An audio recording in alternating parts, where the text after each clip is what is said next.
Have you ever wished you could drift off to sleep while listening to the whispers of gods and heroes from long ago? Imagine a world where stories move slowly, voices are soft, and the passage of time is calm and steady.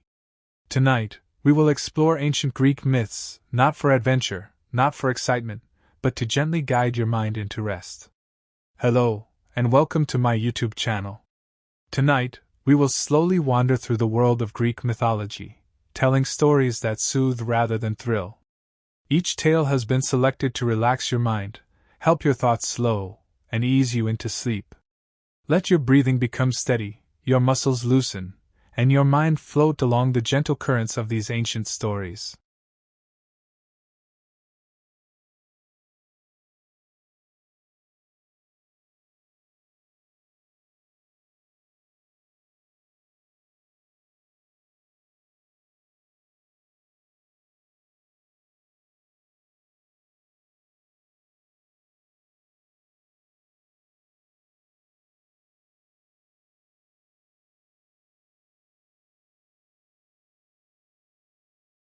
The world of Greek myths begins not with battles or dramatic clashes, but with the quiet unfolding of the universe.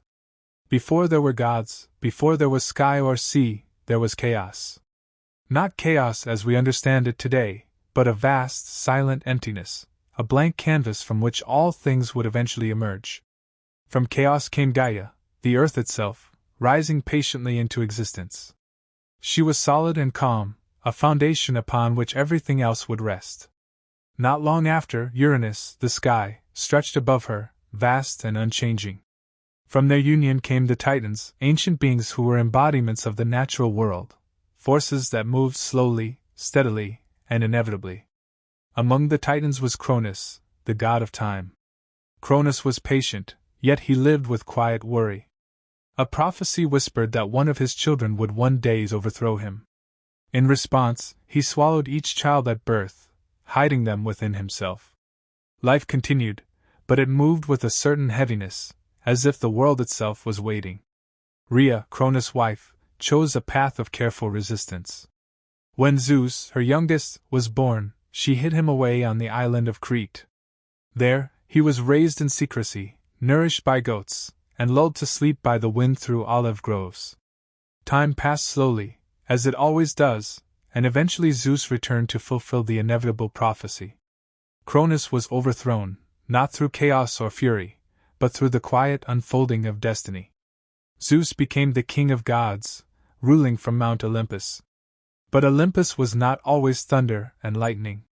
It was a place of observation and reflection, where gods moved with purpose, yet rarely rushed. Hera, goddess of marriage, watched humanity with steady care. Athena, born from thought itself, valued wisdom and contemplation over haste. Apollo observed the sun rise and set each day, marking time gently. Artemis wandered forests silently, guarding the wilderness without disturbing it. Even the minor gods moved quietly. Hestia tended the hearths, bringing warmth and comfort without drama. The Muses inspired art and memory softly, so that stories could flow from one generation to the next. The Greeks understood that not every story needed excitement, some existed simply to bring order and calm to the world. Mortals, too, lived within this measured rhythm. Farmers followed the patterns of the seasons, guided by Demeter, goddess of the harvest. Fields grew slowly, winter arrived to rest the earth, and spring returned quietly, coaxing life from the soil. The natural world moved in cycles, and myths were the way to explain and honor those rhythms. Even heroes practiced patience. Bellerophon, who tamed the winged horse Pegasus, did so not with reckless daring, but with careful attention and gentle persistence. Theseus navigated the labyrinth with thoughtfulness, not haste. Odysseus drifted at sea, often waiting in silence, listening to the ocean and reflecting. The myths themselves offered lessons in patience and stillness. Monsters were not just obstacles. They were challenges to be understood and approached with care. The Hydra, Cerberus, and other mythical beings were defeated not through sheer force but through cleverness, strategy, and observation. Love stories, too, unfolded slowly. Orpheus descended into the underworld with nothing but his music. The story emphasizes calm, careful action, and the soothing power of melody. Even tragedy in Greek mythology often carried a quiet, reflective quality, teaching lessons about patience, humility, and the inevitability of life's natural order. Mortals and gods alike respected cycles. Poseidon did not lash the seas every day. The waves rose and fell in their natural rhythm. Even Hades, ruler of the underworld, maintained impartial order. The asphodel fields were calm and neutral, allowing souls to wander gently, without pain or chaos. Through these myths, the Greeks imparted the wisdom of harmony. Life was to be observed and respected, not rushed. Sleep was sacred, rest essential. Heroes, gods, and ordinary mortals all shared in these rhythms, learning from them, moving through the world in gentle steps, and embracing the slow unfolding of time. The stories often highlight quiet moments: the soft rustle of olive leaves, the gentle lapping of waves, the subtle murmur of a distant river. Festivals were calm, music flowed like a soft breeze, and even the actions of the gods were measured and purposeful. Nothing was hurried, nothing forced. As you listen, imagine walking through ancient Greek landscapes. Feel the warmth of the sun on white marble temples. Hear the faint chanting of priests in distant courtyards. See shepherds tending flocks under the serene sky. The world moves slowly, and so should your mind. Let it.as night falls in these myths, the stories move even more gently. Imagine the quiet moments of mortals and gods alike. Heroes rested after journeys. Farmers sat beside the soft glow of hearths. Travelers paused at riverbanks, listening to water ripple over stones. Even in myth, the Greeks understood that rest is essential, that life has pauses as important as actions. One of the most common stories comes from Demeter and Persephone. Their tale is not one of loud battles or dramatic confrontations, but of love, absence, and gentle cycles. Persephone wandered one day, picking flowers in a meadow, when the earth opened beneath her. Hades, the quiet and patient ruler of the underworld, took her below, not violently, but as a natural shift of fate. Drinks were just as important as food. Clean water was unreliable, so ale was consumed daily. Medieval ale was thick and cloudy, more like liquid bread than modern beer. It provided calories and warmth. Even children drank weak ale. Taverns sold stronger drinks, including spiced wines sweetened with honey. Alcohol relaxed the body and dulled pain. It made heavy food easier to enjoy and harder to refuse. Drinking was not separate from eating. The two went together, especially at night. Taverns were places of warmth and noise, even after dark. Inside, the air was smoky and thick. Wooden tables were crowded with bowls of stew, plates of meat, and chunks of bread. Food was salty and heavily seasoned, encouraging more drinking. Laughter echoed softly. For a few hours, worries faded. The wealthy experienced their own version of junk food. Their feasts were enormous, lasting for hours. Rich sauces thick with butter and cream covered meats. Pastries were elaborate and heavy. Sweet and savory flavors mixed together in overwhelming ways. Overeating was common, and discomfort followed. Still, indulgence continued. Food was pleasure and power combined. Doctors warned against rich food. Medieval medicine believed greasy meals created bad humors in the body. But advice rarely changed habits. Comfort mattered more than theory. In a world full of uncertainty, pleasure was valuable. Food safety was poor. Illness from spoiled food was common, though poorly understood. People blamed bad air or divine punishment. Despite this, street food culture grew. Cities expanded. Work intensified. Quick meals became necessary. As night deepens, the medieval town grows quieter. Vendors pack away baskets. Fires burn low. Tavern doors close one by one. Stomachs are full. Bodies feel heavy. Sleep comes more easily when hunger is gone. And in that quiet, with the warmth of food still present, the medieval world rests. The story does not end here. It simply slows, and then continues. The medieval town remains still beneath the night sky, as if it is breathing slowly, in and out, with the people who live within it. The warmth of food settles deeper into the body now, spreading gently, easing tired muscles and quieting restless thoughts. This feeling of fullness is familiar. It comes at the end of many days, a small reward after long hours of effort. In the Middle Ages, food was not simply nourishment. It was reassurance. It reminded people that they had survived another day.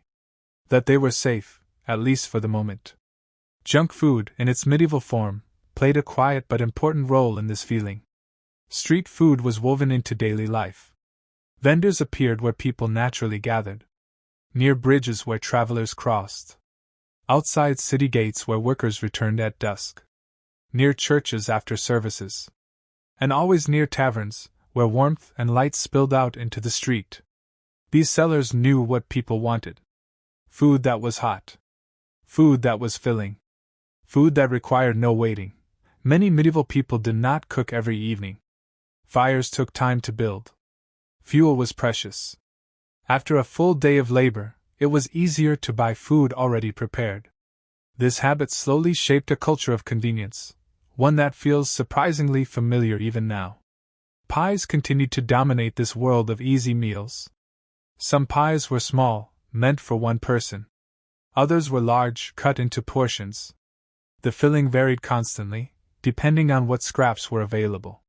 Beef, pork, mutton, fish, or mixtures of many things. Sometimes the filling was rich and satisfying. Sometimes it was questionable. But it was always warm. This lesson is mirrored in every quiet moment of the stories. Sleep, observation, and patience are powerful. The stories of gods and humans show the rhythm of life. Night falls, and mortals retreat to their beds, resting while gods look on with gentle care. The soft illumination of lamps, the whisper of wind through olive trees, and the gentle lapping of distant waves create a soothing backdrop for life. Each myth is a reminder that calm observation, patience, and quiet action are valuable. Even monsters are part of this rhythm. The Hydra's heads regrow slowly, Cerberus guards the underworld calmly, and even Medusa's gaze has purpose and pattern.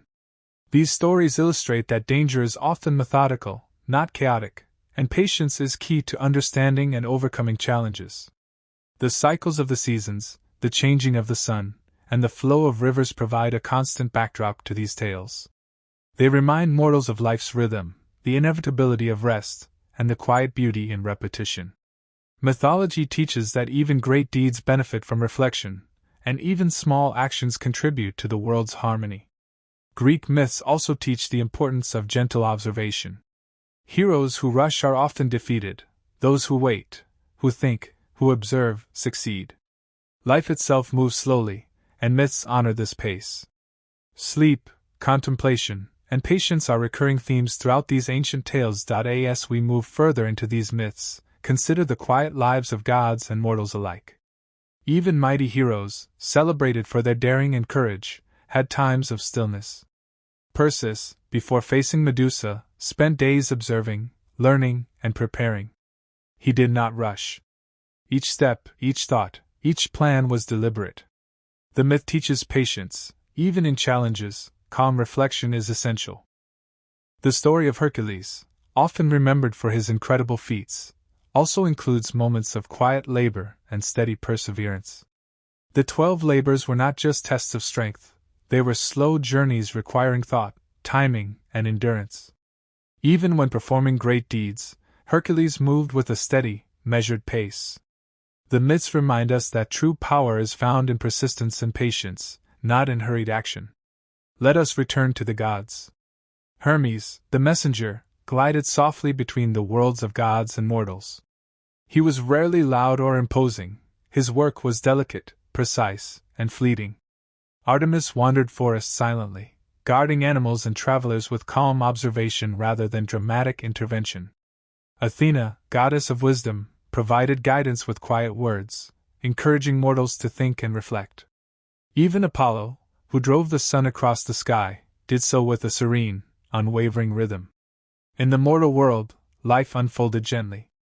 Farmers rose with the sun, tending crops, listening to the wind through the fields, and feeling the slow passage of seasons. Fishermen drifted on calm seas, hearing waves ripple softly against their boats. Families gathered in the warmth of their homes, telling simple stories, observing the night sky, and resting in harmony with the world. The myths themselves reflect this calm rhythm. Consider the tale of Orpheus and Eurydice. Orpheus descends into the underworld with nothing but his music. The darkness is profound, yet not frightening. Each note soothes the spirits around him, each step is measured and careful. Even in moments of tension, the story emphasizes patience, reflection, and gentle action. Orpheus' journey is not about rapid triumph, it is about slow, careful persistence, the kind of rhythm that encourages rest rather than excitement. Another story of quiet wonder is that of Demeter and Persephone. The slow cycle of seasons reflects the natural ebb and flow of life. When Persephone descends into the underworld, winter arrives, a pause for the earth itself. When she returns, spring unfolds gradually, bringing renewal. The myth is a gentle reminder that rest is necessary, that all life benefits from a pause, and that cycles of activity and stillness are natural and restorative. Even mythical creatures often embody calm and rhythm. The slow-moving rivers of Hades, the steady flow of the Styx, and the measured steps of Cerberus all reflect the structured, deliberate pace of life after death. There is no rush. There is balance. The myths teach that even endings can be gentle, that peace and order are often found in quiet observation. Now, imagine the quiet moments of Olympus. The gods may convene, but their meetings are thoughtful and measured. There is no unnecessary shouting or dramatic outburst. Decisions are made carefully, and the world continues in steady, predictable motion. Mortals live their lives beneath this calm guidance, their actions often small but meaningful. The myths suggest that every quiet choice, every measured step, contributes to the harmony of life. The landscapes themselves are serene. Picture rolling hills, olive groves, and gentle rivers winding through the countryside. The wind rustles leaves softly. The sun casts warm light over temples and fields. Night falls with calm inevitability, stars emerging slowly across the sky. This imagery, repeated in countless myths, encourages the mind to relax, to follow the slow, steady rhythm of the natural world. Even conflict, when it occurs, is often measured and instructive. The gods may disagree, but their disputes are resolved with wisdom rather than chaos. Mortals learn from these stories that understanding, reflection, and patience often yield better results than impulsive action or violence. Each tale carries a quiet lesson about life's rhythm, about the value of calm observation, and about the restorative power of patience. As the night deepens, let your mind settle. Imagine yourself walking slowly through ancient Greek cities and forests. Feel the warmth of stone temples under your fingers. Hear the distant laughter of children playing quietly in a courtyard. Sense the gentle movement of the wind through the trees, carrying the faint aroma of olive and wildflowers. Let your thoughts drift in time with these images. The myths themselves offer a final, gentle lesson. Time moves inevitably, but it need not be hurried. Sleep, rest, reflection, and calm observation are all part of the natural order. Heroes, gods, and mortals alike depend on this rhythm to maintain balance in their lives. The stories remind us that even when events are dramatic or challenging, there is always space for patience, for quiet reflection, and for the gentle passage of time. As your eyes grow heavier, let the soft whispers of Hypnos guide you. His presence is invisible but felt, moving across the lands of mortals and gods alike. Every breath you take is slow and steady. Every heartbeat echoes the rhythm of the myths we have explored. Allow the lessons of patience, calm, and quiet strength to fill your mind. And now, as the world of Greek myths fades softly into dreams, remember that sleep is a gift, just as the stories themselves are a gift. Let yourself rest, knowing that the gods, the heroes, and the creatures of myth move in their gentle rhythms, and that you, too, can find peace in the quiet unfolding of time.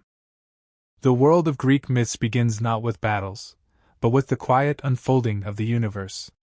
Before the gods had names, before the sky had a ruler, there was chaos, a vast emptiness, silent, infinite.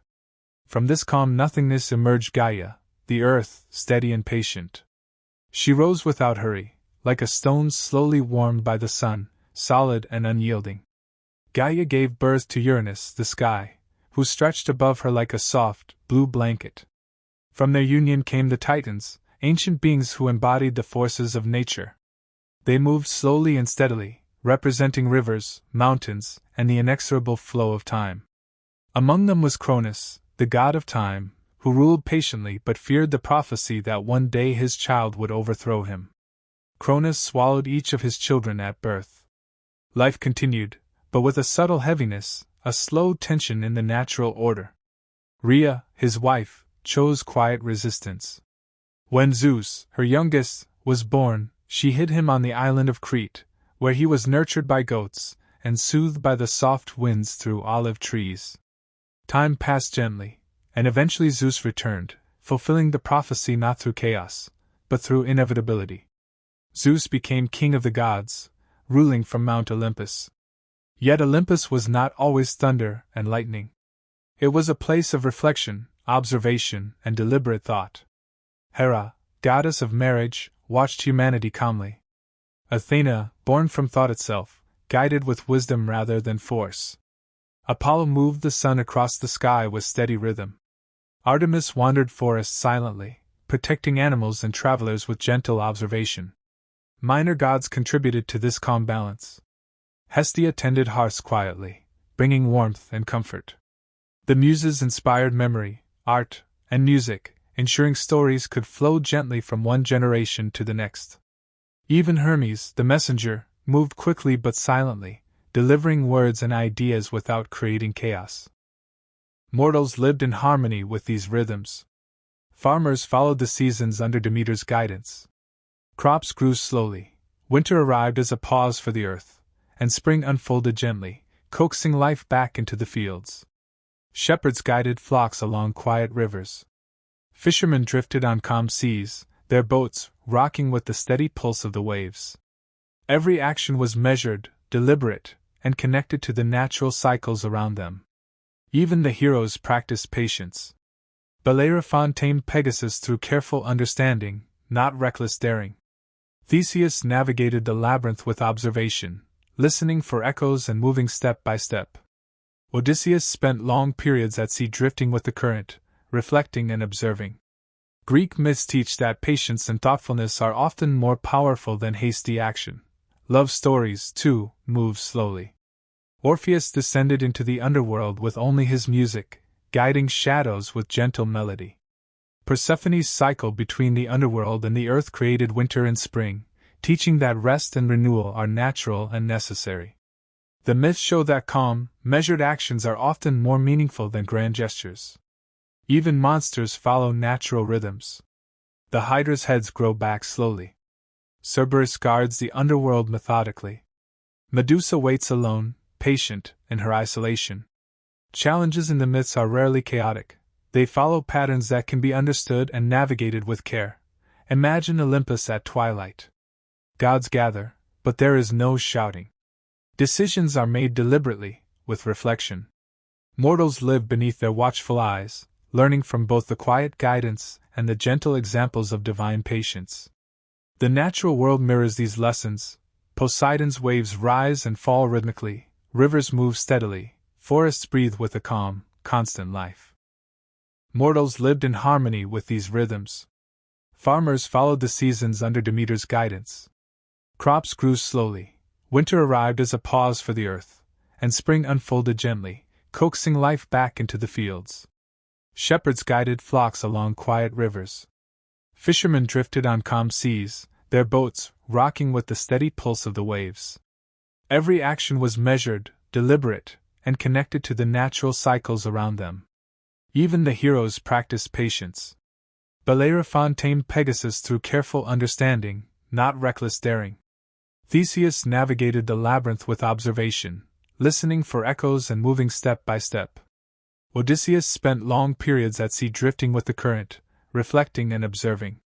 Greek myths teach that patience and thoughtfulness are often more powerful than hasty action. Love stories, too, move slowly.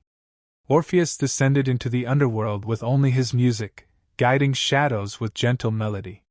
Persephone's cycle between the underworld and the earth created winter and spring, teaching that rest and renewal are natural and necessary.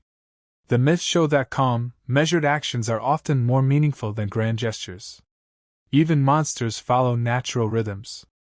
The Hydra's heads grow back slowly. Cerberus guards the underworld methodically. Medusa waits alone, patient, in her isolation. Challenges in the myths are rarely chaotic. They follow patterns that can be understood and navigated with care. Imagine Olympus at twilight. Gods gather, but there is no shouting. Decisions are made deliberately, with reflection. Mortals live beneath their watchful eyes, learning from both the quiet guidance and the gentle examples of divine patience. The natural world mirrors these lessons. Poseidon's waves rise and fall rhythmically, rivers move steadily, forests breathe with a calm, constant life. Now picture a quiet morning in ancient Greece. Sunlight warms white marble temples. Wind rustles olive leaves. Distant rivers murmur across stones. Birds rise and call softly. Priests light lamps and chant slowly, marking time with gentle ceremony. These subtle, peaceful details appear throughout Greek myths, teaching that stillness is valuable and life's rhythms are sacred. Let us explore minor myths that are often overlooked, yet perfectly suited to this sleep-friendly storytelling. Pan, the god of shepherds and flocks, wandered quiet forests playing his pipes. His melodies were soft, enchanting, and calming. Not a song of battle or conquest, but one of gentle motion, echoing through trees, hills, and streams. Hephaestus, the god of fire and craftsmanship, worked in his forges. Sparks glowed softly in the dim light, each hammer strike steady and rhythmic. His creations took time, patience, and precision. The story reminds us that great work, like rest, cannot be rushed. Even the muses have tales of their own, walking alongside poets and artists, whispering ideas softly. They never shout, they do not demand. They inspire quietly, letting the imagination flow, slowly building worlds in thought before they appear in action. Heroes in these myths also have moments of pause that teach calmness. Achilles slept beneath stars, Odysseus reflected on long journeys at sea, and Perseus prepared for his quest slowly, considering every step. These narratives remind us that even those remembered for courage and daring found value in reflection, patience, and quiet action. The world itself is a character in these myths. Rivers flow endlessly but calmly. Mountains rise, immovable and steady. Winds whisper through trees, and seas lap at shores with a measured rhythm. The natural world teaches harmony, patience, and the gentle inevitability of time. Even in conflict, lessons are calm and reflective. Disputes among gods are resolved with counsel, cleverness, and subtle maneuvering, not chaos. Mortals learn that observation, understanding, and patience often achieve more than rash actions. Every myth reinforces the idea that time's slow, steady rhythm is a gift, and that sleep, reflection, and calm observation are essential parts of life. As night deepens, imagine lying on soft grass beneath the stars, the faint scent of olive trees in the air, distant rivers moving slowly, and the gentle hum of life all around. The gods, the heroes, and the minor figures of myth are resting, observing, and moving with purpose, but never in haste. The gentle lessons of Greek mythology encourage calm breathing, slow thought, and deep rest. Sleep is sacred, reflection is valued, and every small action has meaning. Even when events are dramatic, the myths allow moments of pause, helping both gods and mortals find balance and tranquility. As your eyes grow heavy and your mind drifts, Hypnos, the god of sleep, moves silently nearby.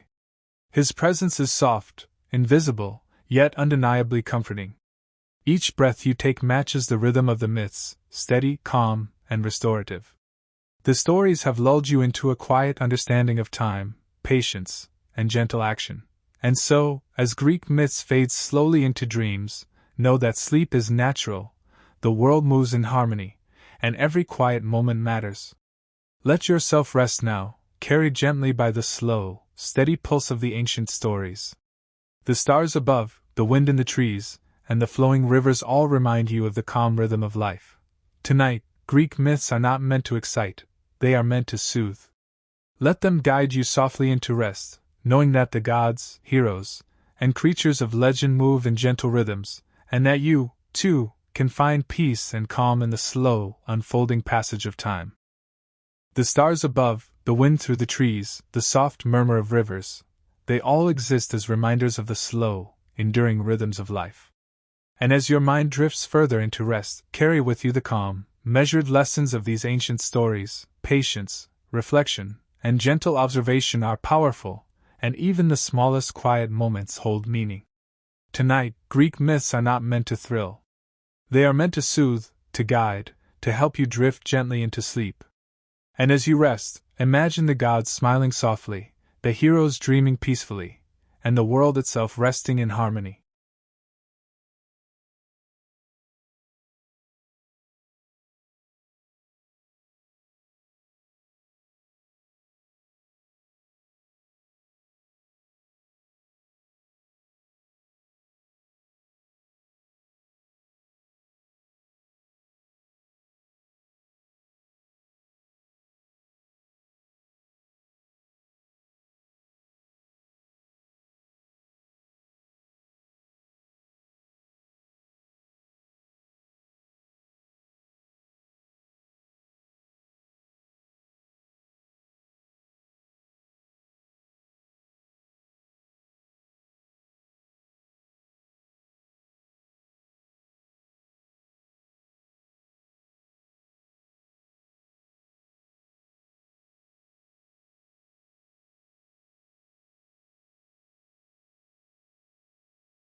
Instead, they were blamed on age, stress, or personality. The drug, once again, escaped suspicion. Among the working class, drug dependence looked different. Without stable access to doctors or controlled environments, addiction revealed itself more quickly. Opium was sometimes used to dull hunger or physical pain from labor. It provided brief relief but worsened long-term suffering. When dependence formed, the consequences were immediate. Missed work, declining health, visible poverty. These cases attracted public attention. Newspapers reported on opium fiends and degenerate behavior. Addiction became associated with moral failure and social decay. What was rarely acknowledged was that the same substances were being consumed daily in respectable homes. The difference was privacy. Opium dens became the focus of Victorian fear.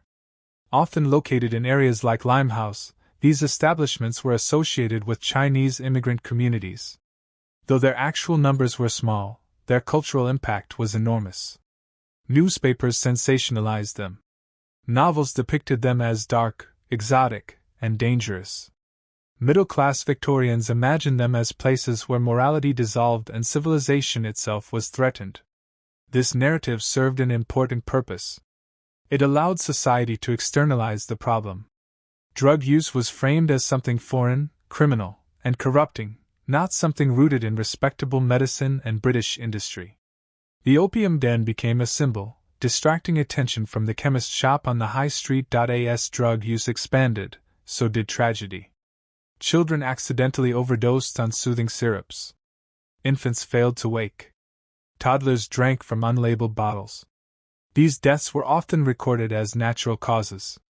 Grieving parents rarely questioned medicine. Doctors rarely admitted error. Chemists continued selling the same products. Each incident was treated as isolated. The pattern went unnoticed. Not all physicians were blind. By the late Victorian era, some doctors began to notice troubling trends. Patients who could not reduce doses. Women who seemed emotionally absent. Men who cycled between stimulation and collapse. Medical journals began publishing cautious observations. Words like habit forming appeared. Dependence was acknowledged, though still poorly understood. Resistance was strong. To admit that widely prescribed medicines were harmful threatened the credibility of the entire profession. It also threatened profit. Change, when it came, would come slowly. By this stage, Victorian London was no longer merely using drugs. It was shaped by them. Entire social rhythms had adjusted. Sleep patterns, emotional expectations, productivity standards, coping mechanisms. Drugs allowed the city to function at a pace that might otherwise have been unbearable. The cost was subtle but profound. Dependence spread quietly. Awareness lagged behind reality. London had not yet reached crisis. But it was close.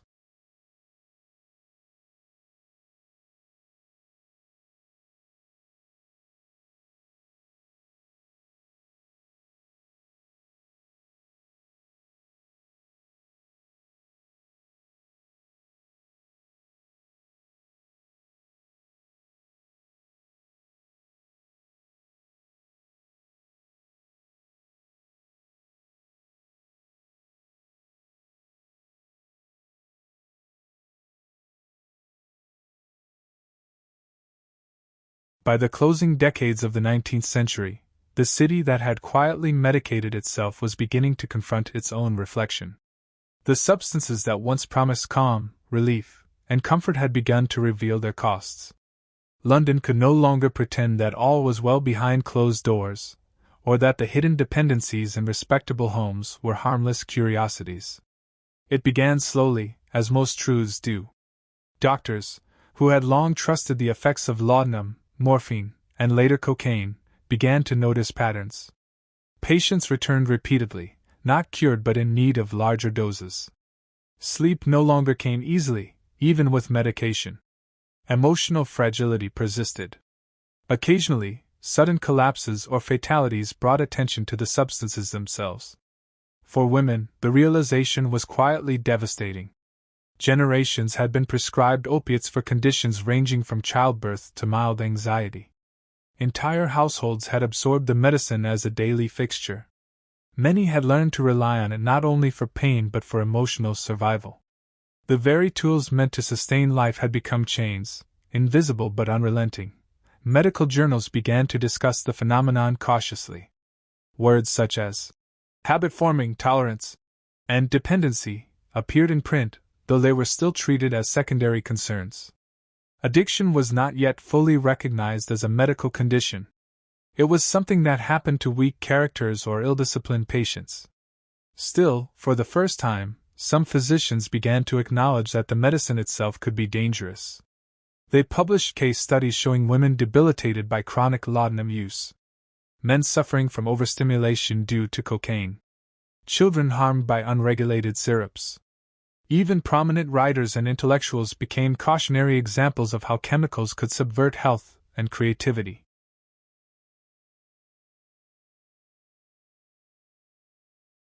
The cautious language reflected fear of admitting error, fear of undermining authority, and fear of destabilizing a society that had long equated respectability with virtue.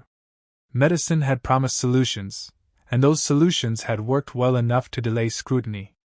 Now, slowly, the cracks were becoming impossible to ignore. Awareness spread beyond medical circles through newspapers and pamphlets. Investigative journalists began exposing the contents of widely sold tonics and elixirs. Shocked readers discovered that soothing syrups contained opium, that invigorating tonics hid cocaine, and that children had been given doses with no idea of danger. The public began to question what had previously been taken on trust. Moral panic grew, focused largely on the opium dens in districts like Limehouse. Sensationalist accounts painted these spaces as dens of vice and corruption, reinforcing fears of foreign influence and urban decay. Yet few admitted that identical substances were circulating in quiet, respectable homes.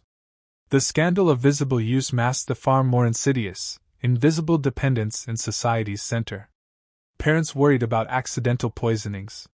Clerks and factory workers became more conscious of stimulants in tonics. Children were no longer seen purely as passive recipients of medicine. Concern about dosage, labeling, and safety began to rise. Slowly, regulations became imaginable. The first meaningful governmental interventions were modest and cautious. The Pharmacy Act of 1868 limited the sale of certain poisons, including opium. It required chemists to keep records of purchases and clarified some labeling requirements. Laudanum could still be obtained, but oversight became more formal. These laws marked the beginning of a public acknowledgement that medical substances could be dangerous if misused. Further legislation would follow in the 20th century, but these initial acts represented a shift in thinking. Society could no longer ignore the intersection of medicine and morality. Dependency was beginning to be recognized as something structural, not purely personal. Victorian London's approach to drugs taught society broader lessons about control, expectation, and illusion. Dependence was not a sign of moral failure alone. It reflected social pressures, gender roles, and lack of oversight. Women's dependence, often framed as weakness or frailty, became a mirror to a society that confined, judged, and silenced them. Men's reliance on stimulants exposed the relentless pressure of productivity and performance. Children's exposure reflected both ignorance and the harsh demands of survival in a rapidly urbanizing world. Through regulation, reporting, and growing public discourse, London began to confront these realities. Families began to moderate use. Physicians adjusted prescriptions. Newspapers slowly acknowledged the prevalence of invisible dependency among the respectable. Yet the legacy of the era was not easily undone. The strange drug craze left traces beyond individual lives. Literature of the period often reflected drug-induced experiences, opium-fueled visions, cocaine-enhanced writing, and medical explorations of nervous disorders. Characters in novels and plays, sometimes exaggerated, sometimes realistic, mirrored the quiet struggle of society with substances that were both familiar and dangerous. The era also shaped public attitudes toward medicine. Skepticism grew alongside trust. People became aware that not all cures were safe, that not all treatments were neutral, and that the authority of doctors could be fallible. The very notion that substances prescribed as medicine could have harmful consequences became ingrained in Victorian consciousness, influencing medical education, pharmacy practice, and social norms for decades.